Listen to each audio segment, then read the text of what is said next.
What's up YouTube, Saf here on SuperSaf TV and welcome to another SuperSaf style camera comparison, this time between the iPhone X versus the Samsung Galaxy Note 8. So in the usual style, we'll be looking at both the front and rear facing cameras and our images as well as video too. Do also look out for the audio icon in the corner of the screen, and that will indicate to you which device the audio is coming from, and we'll be switching between these two to give you guys a good idea of the differences in audio as well. So we're currently outdoors, we're using the front facing cameras on both devices, and let's go ahead and test out the stabilization from the front facing cameras. So we're just walking right now. Beautiful, beautiful day. Now let's go ahead and run.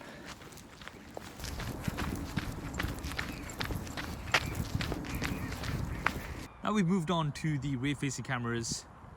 This is a really good test of dynamic range performing at 4K 30 frames a second. Now both of the cameras have a telephoto lens as well, which means we can zoom in, and both are also optically stabilized when at ×2. So it's going to take a bit of a walk with both cameras here. Switch back to the regular, and we're just going to walk a little bit, and now we're going to run.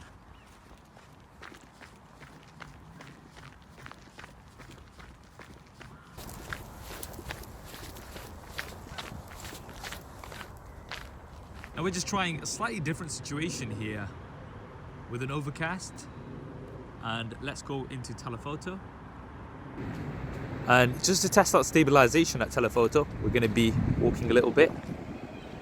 Might be easy to see here. Stabilization. Let's go back to wide. Move around to this side, and we're just going to walk a little bit.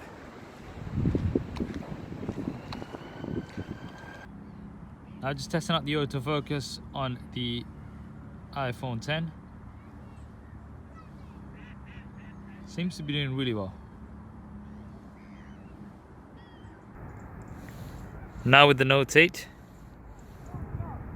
man, that dual pixel autofocus is just rapid. Just look at that, boom.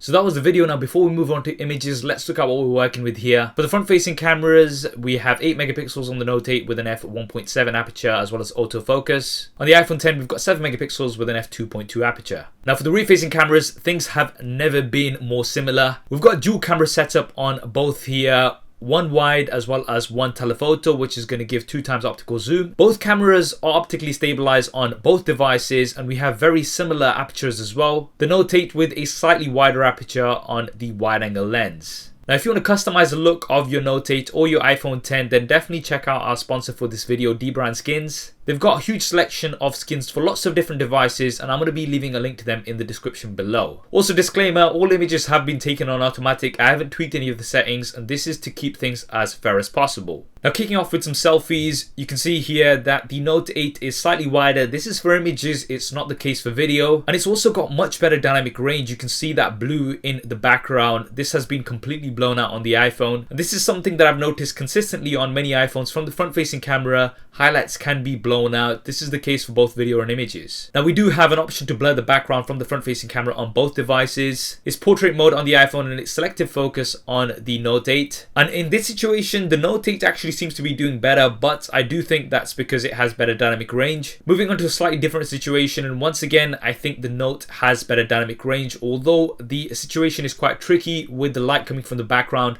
We still have a bit of blue in the background of the Note. Now trying out the blur on this situation, the iPhone is doing better. And this is something that I've noticed on the Note when trying to use the selective focus. You do need quite some distance between the subject and the background for it to work properly. And you can see here, because we do have this mammoth in the background, it hasn't done a great job. On a side note, I'd like to say that I think the Pixel actually does better than both of these, but that is for another video. Now moving on to low light selfies, the Note 8 brighter here. You can see more details in my face as well as in the background. Using the front facing flash, I think the Note 8, although it is brighter, it has washed out the image slightly. The iPhone, not as washed out. I think this is going to come down to your personal preference. Now in outdoor macro shots, I think both are doing pretty good here. I'd say the color of the flower was in between these two. The Note 8 does seem a tad sharper, but overall I think both are doing a really good job. Now in outdoor wide shots, I think both are doing good once again, but the Note is more vibrant. Also seems a tad brighter here in this situation. Using the telephoto camera on both, once again, both doing really good. The Note 8 a tad more vibrant once again. Now I wanted to test out the dynamic range of both of these, so I shot directly into the sun here. And here I would have to give the edge to the iPhone.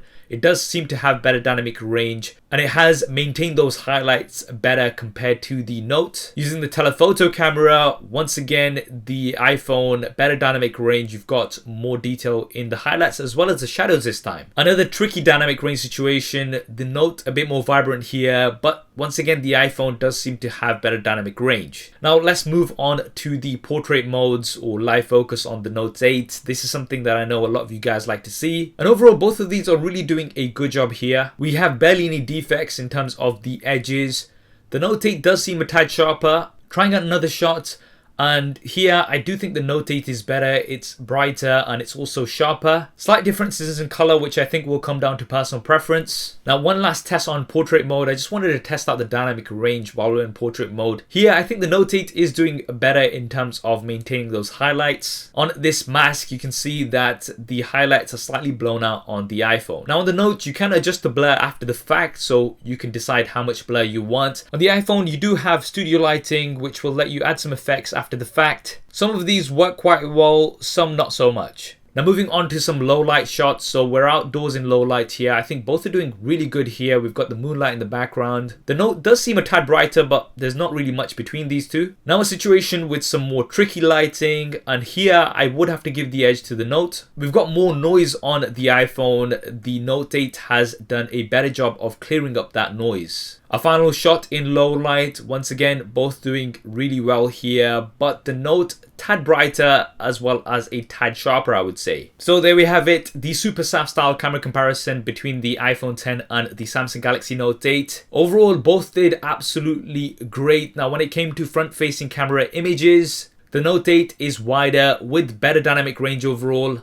You will, however, get better portrait mode images on the iPhone 10, and that is because of all of those additional sensors at the front. And for video from the front-facing camera, the Note 8 I would say was better overall again, with better dynamic range. It was also more stable, although for video it's not as wide because it does crop in to give you that video stabilization. Now for outdoor images, I think both were very, very good. The Note 8 more vibrant. I'd say the iPhone had better dynamic range overall, however. Telephoto cameras on both were absolutely great, and the optical image stabilization also definitely helps. For video from the rear-facing cameras, quality-wise, both were very good. The dynamic range actually differed from situation to situation. When we were shooting directly into the sun, the clear winner was the iPhone, but when we were shooting away from the sun, then the Note 8 seemed to have better dynamic range. Overall, however, I think the iPhone did have better dynamic range for video compared to the Note 8. You've also got 4K at 60 frames a second on the iPhone, as well as options to shoot at 24 frames a second. This is something that you've not got on the Note. And you've also got 1080p slow motion on the iPhone. You've only got 720p slow motion on the Samsung Galaxy Note 8. For the background blur effect, I think both actually did a great job, but for me, I did prefer the Note 8, which was sharper, and also because you can edit the blur after the fact. Now for low light, I think it was close, but the Note 8 would win for me overall with less noise and brighter images. For audio, it was actually much closer this time. The iPhone did seem to be a little bit louder compared to previous models, but we still have stereo audio on the Note 8 versus mono audio on the iPhone. So overall, I would have to give the win for audio to the Note 8. Now camera comparisons have never been closer before.